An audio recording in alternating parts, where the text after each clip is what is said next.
পুরো একটা পুরানো ঐতিহ্যবাহী সংস্কৃতি নিয়ে যদি আজকে কিছু কইতে যাই তাহলে প্রথমে কথা কইতে হইব এই পুরান ঢাকার মানুষগুলো লইয়া।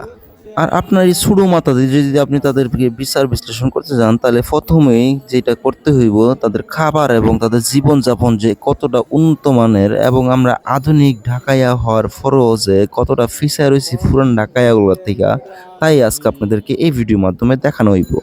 লিটারেলি আপনি এদের বাজারটা দেখার পর বুঝতেই পারতেছেন মাছ বাজারের মধ্যে কত সুন্দরভাবে যে উপস্থাপন করা হয়েছে মাছগুলা, এবং সবগুলা মাছ তরতাজা, কোনো ফরমালিন ছাড়া গ্যারান্টি দিয়ে বেচতেছে। আর শুধু যে মাছ ওই ব্যাপারটা ওরকম না, সব ধরনের সবজি কাঁচা যা আছে সবকিছু কিন্তু তারা এত সুন্দর করে পরিপাটিভাবে রাখিয়েছে। আর তাদের কাছে কিন্তু ওই বিল্ডিং গুলো একটা একটার সাথে এতটা জড়িত ভাবে আছে, যেমন এক ভাই আরেক ভাইরে কোলো করে রাখছে। আর এইদিকে এই যে ল্যাংডা মুরগি তো ভাই বার্থডে ড্রেস পরে তো বইসই রয়েছে, এখানে কিছু নিচেও বইসা রয়েছে। কলিজা বুনা থেকে দইরা এভরিথিং যা যা চাইবেন আপনি সবই পাইবেন।